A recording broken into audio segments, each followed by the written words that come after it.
Hi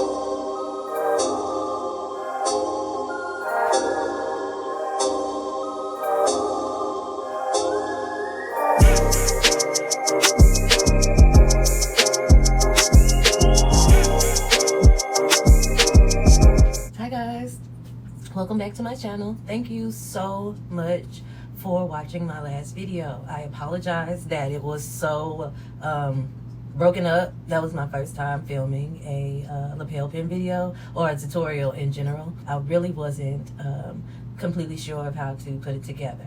I know it's been a very long time, but I decided to give you an updated, better documented video on how to make the lapel pins. They also come with instructions in the video where you can freeze the video in order to write down the instructions. I also have some lapel pin kits available with pre-cut flowers, and as you'll see in the video, the petals are a little difficult to cut depending on the size and the shape that you want of your flower, so I've decided to do that for you. You can check in the description box, and I will have a link to my Etsy shop for the lapel pins. If you have any questions, feel free to let me know in the comment section. Again, thank you so much for being patient with me and for the amount of views that you all gave me on the last video. It was awesome. But without further ado, if you want to see how to make lapel pins, keep watching. Y'all, let's hop to it. Here are some of the materials that you'll need. In step 1, cut the fabric into small squares depending on the size of the flower. So I have 1/8 of a yard, and I'm going to cut this outer edge here in order to make as straight of a line as possible, and then measure over 1 inch. We're going to cut that 1 inch mark, and don't use rotary cutters on fabric this thick. It's just not going to work. I'm going to clip that, stretch this strip out, and cut it at the center fold. We're going to have 2 strips here, and I only need 1 of them, so we'll put 1 of them to the side. I'm going to cut the selvage edge, that way we don't use that as our mark, and fold the fabric in half and cut at the fold. And we'll repeat this until we have squares of fabric that we're going to use to cut our petals.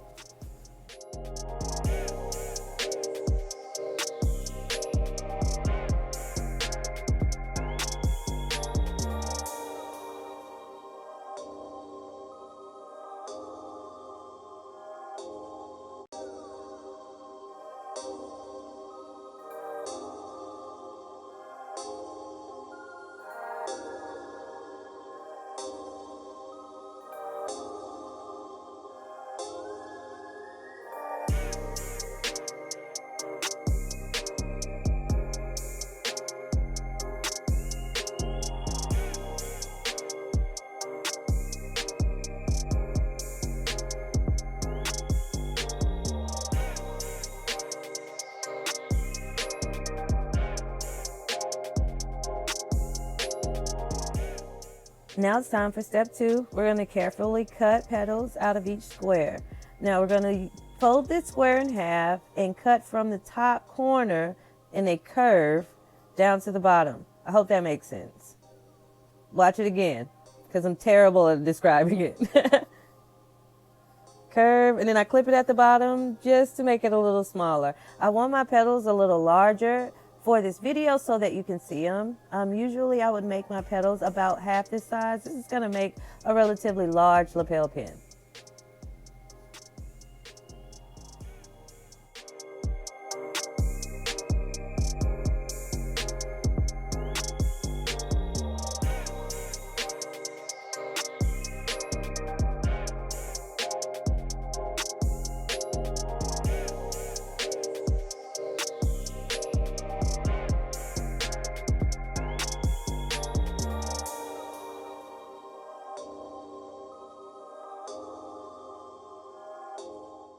You want to cut 7 large petals, 5 medium-sized petals, and 3 small petals for the flower. That usually makes it easier for you to see the different levels of the flowers regardless of the size of the petals that you're cutting out.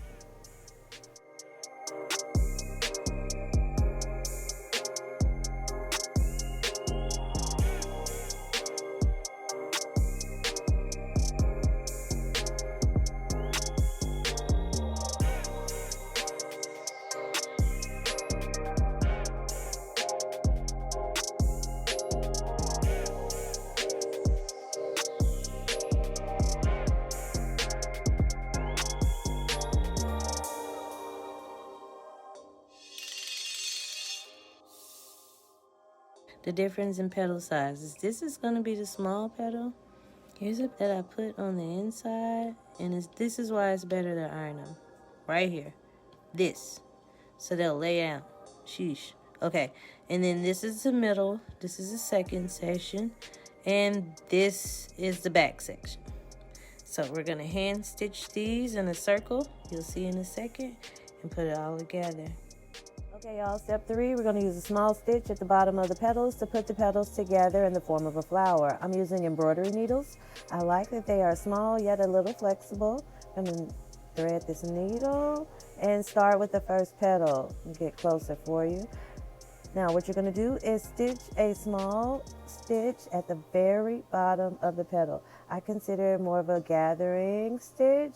You're just going to weave the needle in and out and make sure you get both ends of the petal in order to make sure the entire petal is secure. You want to make sure the needle is going through the very first part of the petal when you're stitching and the very last part.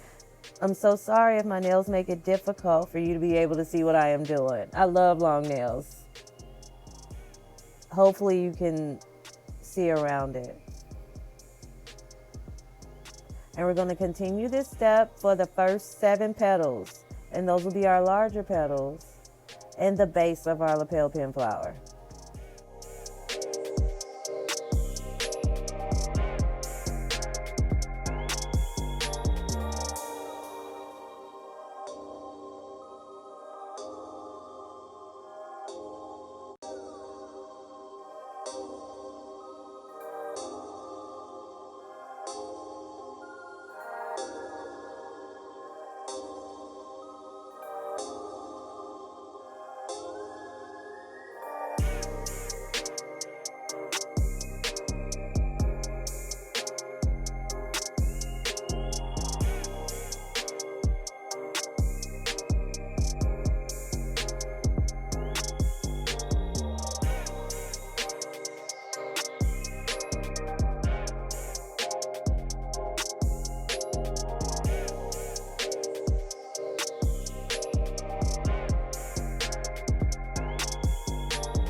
All right, step 4, we're going to stitch the second layer of petals, which will be our medium-sized petals.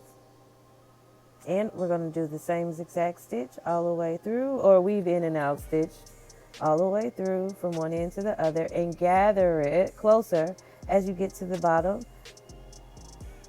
to help the petals on the flower form a little better. You don't want to gather all of your petals at the end. It'll be hard to get them to form the way you like to.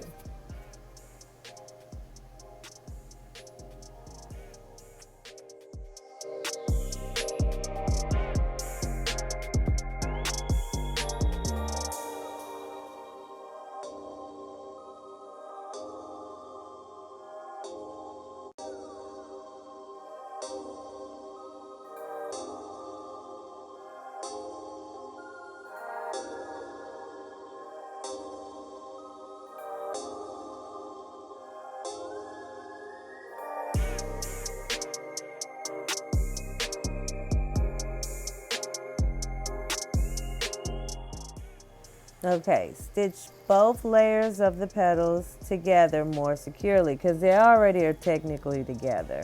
But we're going to take the needle and go through the last petal that we just stitched and push that needle through the very first petal we stitched on the entire flower at the very base. And that's going to make sure that both petals are connected and they line up. Then we want to make sure that the top and the bottom layer are secure, so we're going to do several stitches from the top and then back through the bottom on several different sides to make sure both layers are even and secure. This doesn't have to be perfect as long as you know that neither layer will move and that they lay flatly on top of each other and petals are going in between each of the petals, if that makes sense. Y'all forgive me. I'm terrible at explaining things.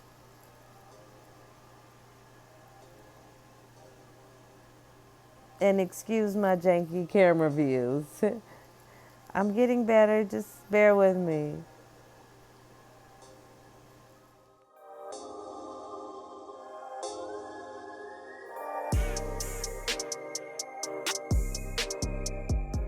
Okay, so this is a better view of the stitches that I made and the layers and making sure that they lay flat on top of each other. No flower is perfect. Mine's is a little bit off, but that's okay. What I'm going to do is with the needle still attached to both layers of the petals, I'm going to stitch that final few petals on the inside.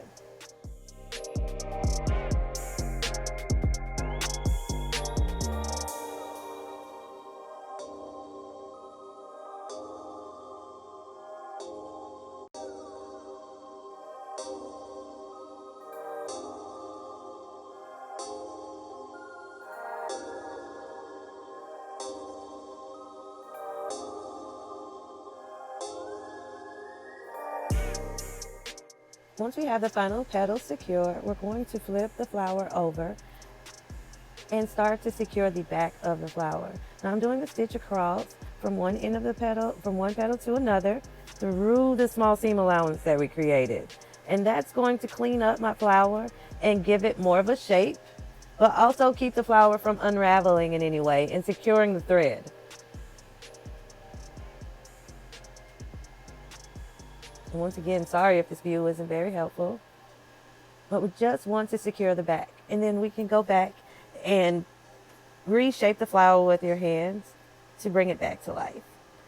And like I said, no flower is perfect and no flower looks the same, especially when it's being handmade. I'm going to clip some of these fibers on the edge that have caused from fraying and a little bit of wear on the fabric as I was stitching it around. We just want to get rid of some of those. I also have some tweezers that'll get those out of the way, because the next step, we don't want to have fibers stuck in our flower.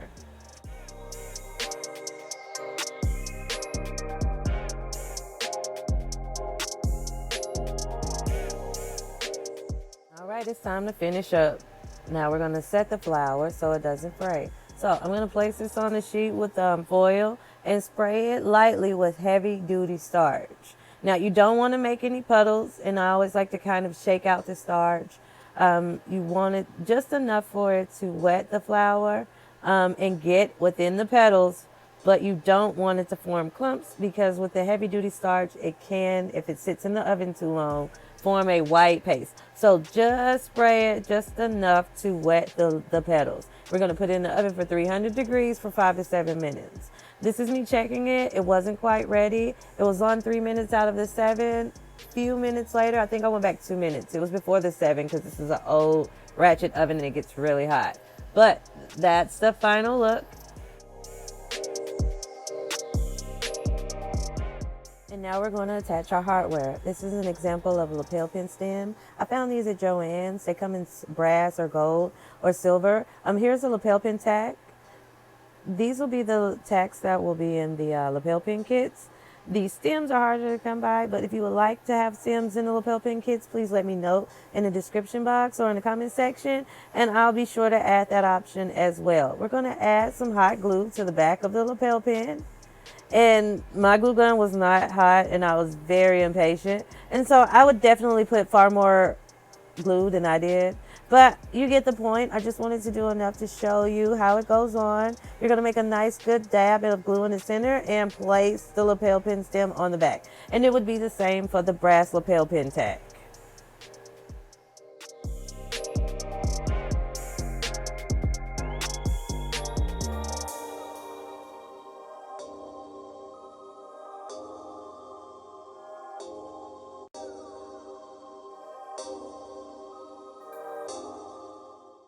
Well, this is what the finished product looks like. Here's a few examples of another one. The yellow is one of my faves. We also have an example of a few more. This is made out of velvet. It's one of my favorites I do for the holidays. I did not put this one in the oven. It doesn't have to be set. Thank you for watching this video. I hope you enjoyed it. Please be sure to like, comment, and subscribe if you did.